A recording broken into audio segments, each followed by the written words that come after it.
नमस्कार, जनता टीवी देख रहे हैं आप। आपके साथ मैं हूं अंजलि भंडारी और बात करेंगे देवभूमि उत्तराखंड की खबरों की। बड़ी खबर के साथ शुरुआत इस बुलेटिन की करेंगे। बता दें आपको बड़ी खबर, भराड़ीसैंण में बजट सत्र का तीसरा दिन आज। जी हां, राज्यपाल के अभिभाषण पर धन्यवाद प्रस्ताव पर चर्चा होगी और सदन में आज विधेयकों पर भी होगी चर्चा। ये इस वक्त की बड़ी खबर। विधानसभा में आज से बजट पर चर्चा की शुरुआत। बड़ी खबर, 12 मार्च को भी जारी रहेगी बजट पर चर्चा। इस वक्त की बड़ी खबर आपको बता रहे हैं।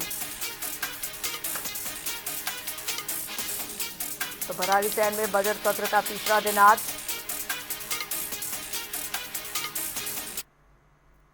उत्तराखंड विधानसभा बजट सत्र का आज तीसरा दिन है। भराड़ीसैंण में राज्यपाल के अभिभाषण पर धन्यवाद प्रस्ताव पर चर्चा होगी आज। जानकारी आपको दे दें, आज तीसरा दिन भी काफी महत्वपूर्ण माना जा रहा है। राज्यपाल के अभिभाषण पर धन्यवाद प्रस्ताव पर चर्चा होगी आज। ये बड़ी खबर। सदन में आज विधेयकों पर भी चर्चा जो है वो की जाएगी। तो भराड़ीसैंण में बजट सत्र का ये आज तीसरा दिन है।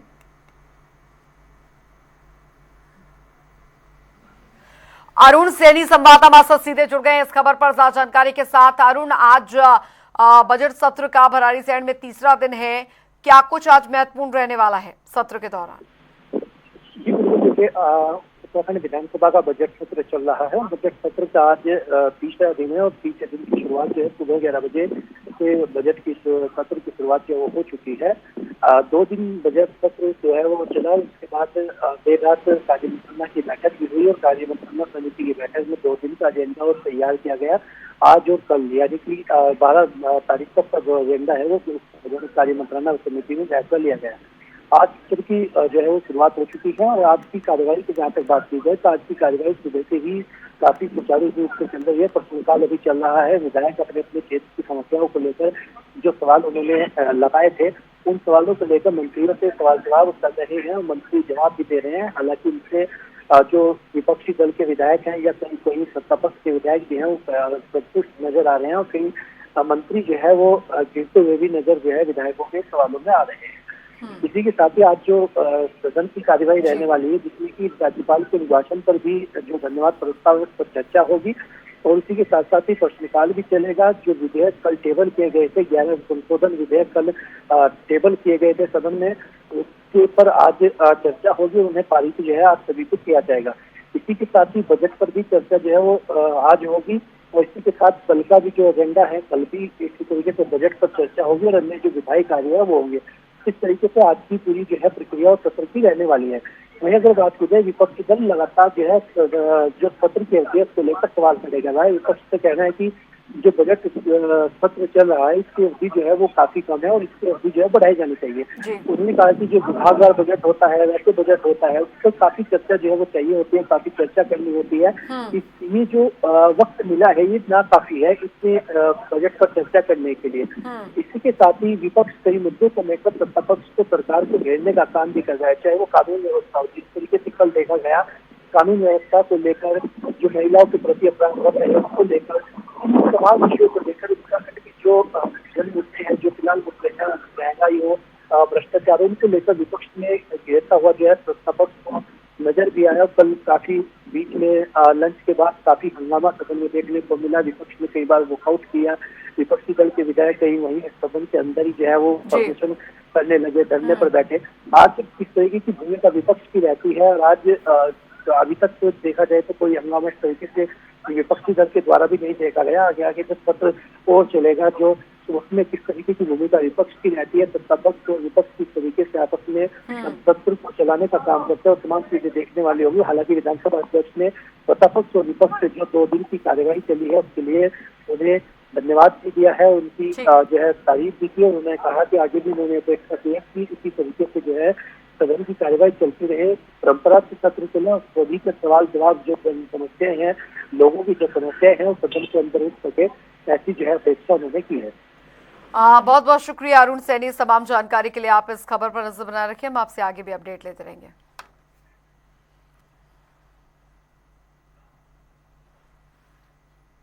उधर आपको बता दें भराड़ीसैंण में सीएम धामी बजट सत्र से पहले सुबह की सैर पर निकले और इस दौरान उन्होंने पूर्व ग्राम प्रधान चंद्र सिंह के प्रतिष्ठान पर चाय की चुस्कियों का आनंद लिया और वहां उपस्थित स्थानीय लोगों के साथ संवाद भी किया। उन्होंने लोगों से सरकार की विभिन्न योजनाओं का फीडबैक लिया। कहा कि हमारी सरकार का प्रयास इकोलॉजी और इकोनॉमी के बेहतर समन्वय के साथ पहाड़ी क्षेत्रों का सुनियोजित विकास करना है, जहां पर स्थानीय लोगों को सड़क, पेयजल, शिक्षा, स्वास्थ्य और रोजगार की सुविधा उपलब्ध हो सके।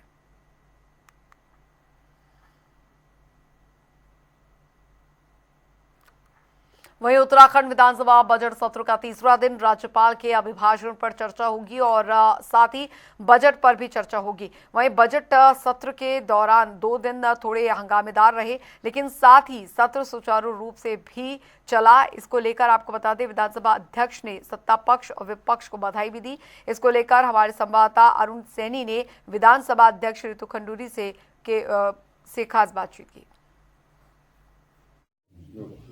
उत्तराखंड विधानसभा का बजट सत्र चल रहा है। आज तीसरा दिन है। हमारे साथ बातचीत करने के लिए विधानसभा अध्यक्ष रितु खंडूरी जी हमसे बातचीत करेंगे। मैम, जिस तरीके से 2 दिन की जो कार्यवाही रही, कल परसों भी विपक्ष का जो हंगामा रहा, कल भी विपक्ष का हंगामा रहा, सदन के अंदर उन्होंने कई बार वॉकआउट किया, वहाँ पर प्रदर्शन भी किया, उसके बाद काफ़ी जो है अच्छे तरीके से फिर सदन चला भी। क्या कुछ कहेंगे? देखिए, ऐसा है, ओवरऑल अगर आप 2 दिन का कार्यवाही देखें और सत्र का जो कार्य हुआ है वो ठीक ठाक हुआ है। विपक्ष है वो अपनी बात कहेगा ही और हंगामा तो होता ही है, उसमें कोई बहुत बड़ी चीज़ नहीं है। लेकिन अच्छी चीज़ ये है कि पूरे हंगामे के बाद हमारा जो सत्र है दोनों दिन, पहले दिन भी और दूसरे दिन भी अच्छे से चला। प्रश्नकाल आपने जैसे कल देखा होगा बहुत ही बढ़िया चला, बहुत सवाल पूछे गए, पक्ष और विपक्ष दोनों ने पूछे और हमारे मंत्रियों ने अच्छे से जवाब सवालों के दिए जो जनता अपेक्षित भी करती है। तो 2 दिन जो चला है वो ठीक ठाक चला है। अब हंगामा है, विपक्ष है, थोड़ा बहुत तो करेगी।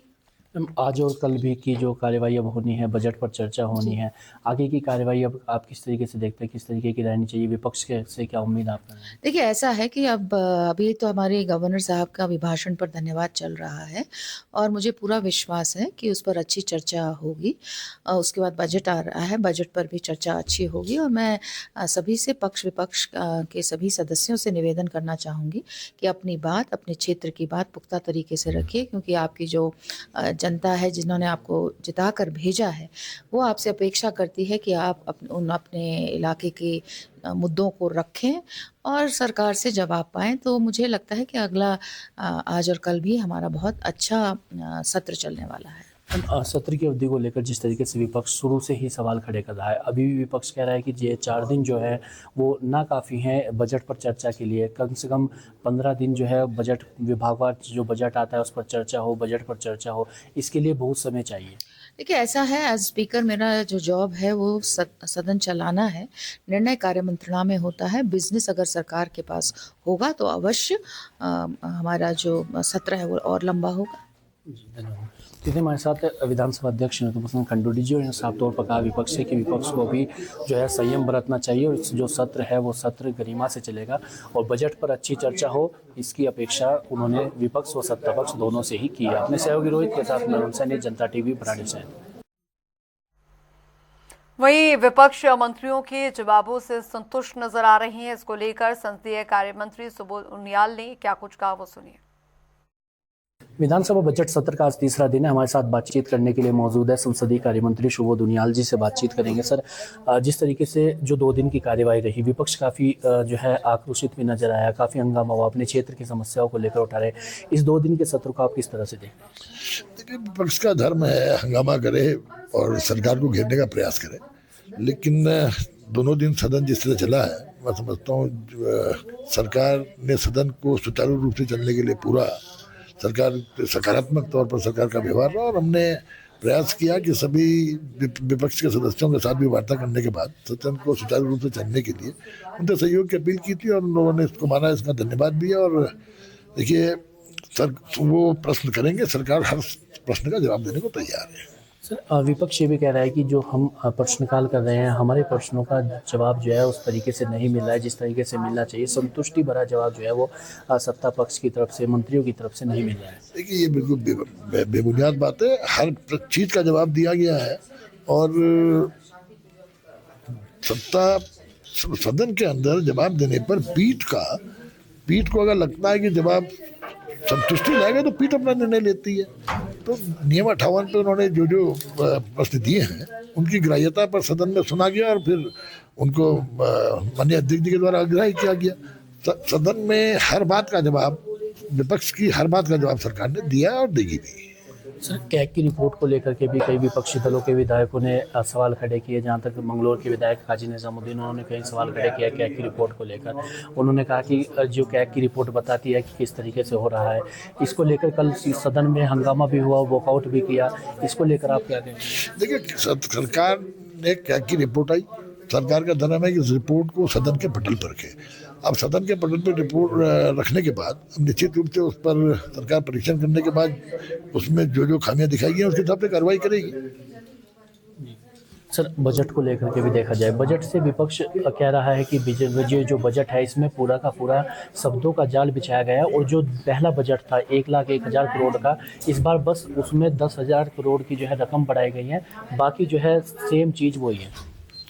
देखिए, इस बार के बजट की सबसे बड़ी विशेषता ये है कि क्योंकि मैं तो पहली विधानसभा से सदस्य हूँ, इस बजट में हर सेक्टर पर फोकस किया गया और बाकायदा बजट का क्या प्राविधान किया है इसको भी बहुत स्पष्ट रूप से दिखाया गया। और चाहे नौजवानों के उत्थान के लिए हो, उनको उद्यमी बनाने के लिए हो, इंटरप्रेन्योर बनाने के लिए हो, एम्प्लॉयबिलिटी के लिए हो, महिला के सशक्तिकरण के लिए हो, किसान को सशक्त करने के लिए हो कि किसान की किस तरह आय बढ़े, और अंत्योदय की भावना के साथ अंतिम व्यक्ति पर खड़े गरीब कल्याण की जो योजनाएं हैं उन पर जिस तरह से बजट में फोकस किया गया, मैं समझता हूँ बजट बहुत अच्छा है। सर लास्ट सवाल है, सत्र की अवधि को लेकर विपक्ष अभी भी सवाल खड़े कर रहा है। वो कह रहे हैं कि ये जो इतने दिन है ये नाकाफ़ी है इस बजट पर चर्चा करने के लिए, क्योंकि विभागवार बजट होता है उस पर भी चर्चा होती है, बजट पर भी चर्चा होती है, तो ये काफ़ी नहीं है। देखिए, मैंने आपसे कहा, विपक्ष पहले भी आरोप लगा रहा था कि सरकार सदन नहीं चलाना चाहती है और विपक्ष का प्रयास मैं समझता कहीं ना कहीं ये था कि सदन में हंगामा हो और सरकार का बिजनेस अपना जल्दी से पार करके सदन कर दिया। सरकार ने इस मामले में बहुत स्पष्ट कहा था कि हम सदन को चलाना चाहते हैं और अगर बिजनेस होगा तो निश्चित रूप से सदन की अवधि बढ़ाने में हमें कोई गुरेज नहीं है, हम निश्चित रूप से बढ़ाएंगे। धन्यवाद। तो हमारे साथ संसदीय कार्य मंत्री सुबोध उनियाल जो साफ तौर पर इन्होंने कहा, चाहे बजट को लेकर के हो या सदन की कार्यवाही को लेकर के हो, इन्होंने कहा कि विपक्ष जो है वो नहीं चाहता कि सदन सही रूप से चले। अपने सहयोगी रोहित के साथ मैं सैनिक, जनता टीवी, कैशैन। वहीं कांग्रेस विधायक वीरेंद्र जाती ने दरअसल कहा है कि सरकार विपक्ष सवालों से बच रहा है, इसीलिए सत्र की अवधि कम कर रही है। इसी को लेकर हमारे संवाददाता ने कांग्रेस विधायक वीरेंद्र जाती से खास बातचीत की। उत्तराखंड विधानसभा का बजट सत्र चल रहा है। सत्र का आज तीसरा दिन है। हमारे साथ बातचीत करने के लिए जबडेडा से कांग्रेस विधायक वीरेंद्र जाती जी हैं, बातचीत करेंगे। सर, कल से 2 दिन का सत्र हो चुका है, कल कार्य मंत्रणा की बैठक भी हुई, अब 2 दिन का एजेंडा तैयार हुआ है, प्रश्नकाल भी हो रहा है। जो सवाल आप पूछ रहे हैं, क्या संतुष्टि भरा जवाब सत्ता पक्ष की तरफ से या मंत्रियों की तरफ से मिल रहा है? देखिए, प्रश्नकाल का एक दिन हुआ मंगलवार को श्री सुबोध उनियाल जी और श्री माननीय मंत्री सतपाल महाराज जी दोनों का प्रश्नकाल रहा और जिस तरीके से प्रश्नों के जवाब उन लोगों ने दिए, और आपने देखा होगा सुबोध उनियाल जी अपनी ही पार्टी के माननीय विधायकों के प्रश्नों पर घिर गए और घिरने के पास जो कोई संतोषजनक जवाब जो है वो सरकार नहीं दे पाती है। और ये सबसे बड़ा कारण ये भी है, इसीलिए सरकार जो है सदन को चलाने से भी बचती है, सदन की अवधि कम करती है। या अगर आप देखेंगे पूरे भारत में जितनी भी हमारी विधानसभाएं, उनमें नीचे के पायदान से पहले या दूसरे नंबर पर सबसे कम सत्र चलाने वाले लोगों में हम हैं, पहले दूसरे पायदान पर। तो हमारे उत्तराखंड प्रदेश में अगर जनता के सवाल ही सरकार से नहीं पूछे जाएंगे, आम जन के प्रश्न ही सरकार तक नहीं पहुंचेंगे, तो जनता के विकास कार्यों को गंभीरता को लेकर के आप समझ सकते हैं कि ये सरकार कितनी गंभीर है। सत्ता पक्ष की तरफ से कहा जाए कि जो सत्र की अवधि को लेकर विपक्ष बात कर रहा है वो बिजनेस के आधार पर है। अगर बिजनेस होगा तो सत्र आगे भी जो है वो चलाया जाएगा, जब बिजनेस ही नहीं है तो आगे इतना सत्र कैसे चलेगा? देखिए, सत्र जो हमारी विधानसभा है वो नियमावली से चलती है, और अगर हम नियमावली को तरीके से देखें, नियमावली का पूरा पठन पाठन अगर सरकार कर ले तो उसमें स्पष्ट लिखा है महामहिम राज्यपाल के अभिभाषण पर 3 से 4 दिन की चर्चा होगी, बजट लेआउट पर 3 से 4 दिन की चर्चा होगी। अगर हम नियमावली के हिसाब से चलो तो मिनिमम सत्रावधि जो है कम से कम 10 से 12 दिन होती है, लेकिन सदन नियमों के बिल्कुल विरुद्ध, नियमों के बिल्कुल विपरीत चलाया जा रहा है। और हम लोग कह रहे हैं कि भाई सदन को, इस सर्वोच्च सदन को नियमों के अनुसार चलाया जाए, ताकि उत्तराखंड की जनता के प्रश्न, उत्तराखंड की जनता के तमाम मुद्दे यहाँ सदन में आ सकें। और हमारा सबका उद्देश्य है, मैं नहीं कहता हूँ, हम सबका उद्देश्य है, एज ए विपक्ष, हम विपक्ष के विधायक होने के नाते, विपक्ष के लोग होने के नाते, हमारा उद्देश्य है जन कल्याण हो, उत्तराखंड अग्रणी पंक्ति में खड़ा हो। हम लोग भी इसके लिए प्रतिबद्ध हैं। आगे अब विपक्ष की क्या भूमिका रहेगी? आगे सरकार को किन मुद्दों पर घेरने का काम विपक्षी दल करेगा, या आप जो अपनी विधानसभा के क्या ऐसे मुद्दे हैं जिनको लेकर आप सदन में रखेंगे? देखिए, सरकार को घेरने का काम हम लोग तमाम जनता से जुड़े मुद्दे हैं, तमाम ऐसे मुद्दे हैं जो जनता से सीधा सरोकार रखते हैं।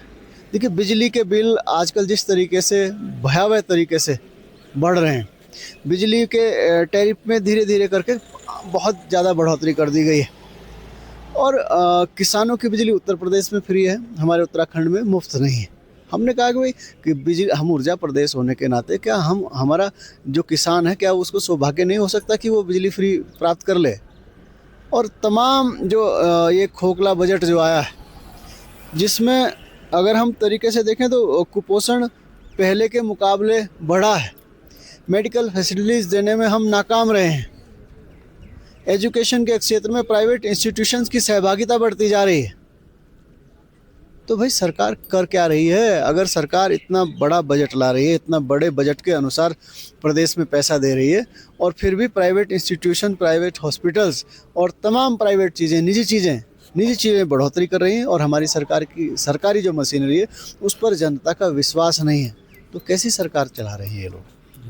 तो ये तो हमारे साथ जबरेड़ा से कांग्रेस विधायक वीरेंद्र जाती और साफ तौर पर चाहे बजट हो या फिर सत्र की अवधि हो, उसको लेकर सवाल खड़े किया। उन्होंने कहा कि सदन को जो है सरकार चलाना नहीं चाहती, और जो मुद्दे हैं, जनता के मुद्दे जो विपक्ष उठाने का काम कर रहा है, उनसे बचने के लिए सत्र की अवधि जो है वो कम की गई है। अब 2 दिन और का एजेंडा जो है वो कार्य मंत्रणा की बैठक में हुआ था। अब आज और कल जो है बजट पर चर्चा होनी है, विधेयक पारित होने हैं, राज्यपाल के अभिभाषण पर चर्चा चल रही है। अब आगे विपक्ष की क्या भूमिका रहती है और किन मुद्दों पर विपक्ष सरकार को घेरने का काम करते हैं, तमाम चीज़ें देखने वाली होंगी। अपने सहयोगी रोहित के साथ मैं अरुण सैनी, जनता टीवी, भराड़ीसैंण।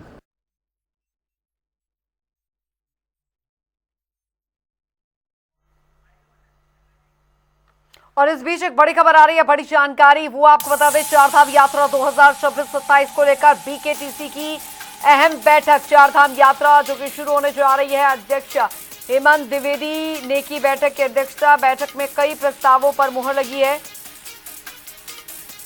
बीकेटीसी का बड़ा फैसला, बद्रीनाथ केदारनाथ में गैर सनातनियों के प्रवेश पर रोक रहेगी। तो चारधाम को पर्यटन नहीं, आध्यात्मिक केंद्र बताया है। शासन को प्रस्ताव भेजने का फैसला।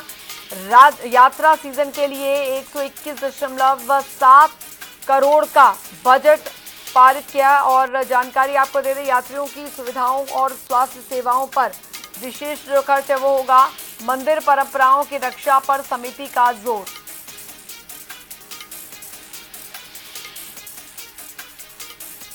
तो चारधाम यात्रा को लेकर जो तैयारियां हैं वो युद्ध स्तर पर चल रही है। बीकेटीसी का बड़ा फैसला। इस बीच बद्रीनाथ केदारनाथ में गैर सनातनियों के प्रवेश पर रोक रहेगी। ये बड़ी खबर आपको बता रहे हैं।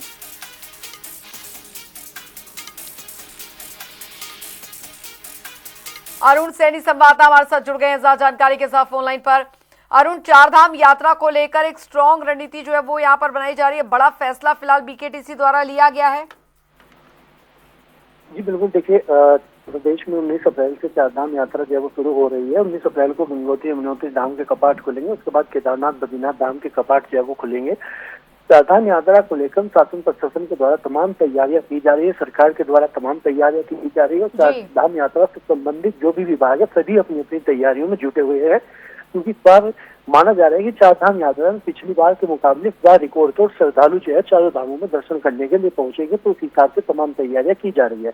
बीटीटीसी ने भी जो है वो बैठक की और जिसमें ये फैसला भी लिया गया और पहले भी जो है इस पर चर्चा चली कि जो बद्री केदार मंदिर समिति ने ये फैसला लिया कि वहाँ पर गैर हिंदुओं का प्रवेश जो है वो वर्जित होगा। इसको लेकर ये फैसला लिया गया है। विपक्ष इसको लेकर सरकार पर कई सवाल खड़े कर रहा है, गंभीर सवाल खड़े कर रहा है और वहीं मुख्यमंत्री का जवाब भी इस पर आया है। मुख्यमंत्री ने कहा कि वहाँ पर सभी स्टेक होल्डरों से बात की जाएगी, हकूकदारियों की बात की जाएगी और जो उनके फैसला होगा उस पर अध्ययन करके आगे इस मामले में जो है फैसला लिया जाएगा। तो ऐसे में ये जो बड़ा फैसला जो है उन्होंने लिया है, इसको लेकर सत्ता पक्ष विपक्ष आमने सामने है। अब आगे इस मामले को लेकर क्या कुछ जो है वो स्पष्ट तौर पर निकलकर सामने आता है और इस मामले को लेकर विपक्ष की आगे क्या भूमिका रहती है, सत्ता पक्ष की क्या भूमिका रहती है, तमाम चीजें देखने वाली होगी। लेकिन इन सबके बीच अरुण, जो वहां पर श्रद्धालु पहुंच रहे हैं उन्हें किसी तरीके की समस्या ना हो, इसको भी सुनिश्चित करना सरकार का काम है और उस बीच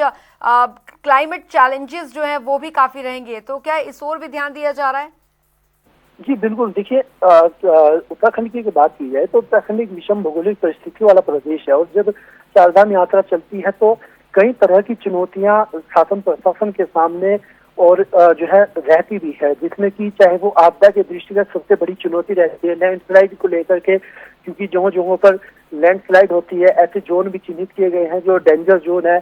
तो एक बड़ी चुनौती के रूप में से देखा भी जाता है जब लैंडस्लाइड होती है तो वहां पर रास्ते बाधित होते हैं, वो एक बड़ी चुनौती सरकार के सामने रहती है। तो उसको लेकर के भी आपदा प्रबंधन विभाग हो या फिर पीडब्ल्यूडी विभाग हो, ये जो भी यात्रा से संबंधित विभाग है वो अपनी अपनी तैयारियों में जो है वो जुटे हुए हैं और इसको लेकर तमाम तैयारियां शासन प्रशासन स्तर पर जो है की जा रही है। मुख्यमंत्री पुष्कर सिंह धामी भी लगातार ही चारधाम यात्रा की तैयारियों को लेकर समीक्षा बैठक कर रहे हैं और अधिकारियों को दिशा निर्देश देने का काम भी कर रहे हैं। बहुत बहुत शुक्रिया अरुण सैनी इस तमाम जानकारी के लिए।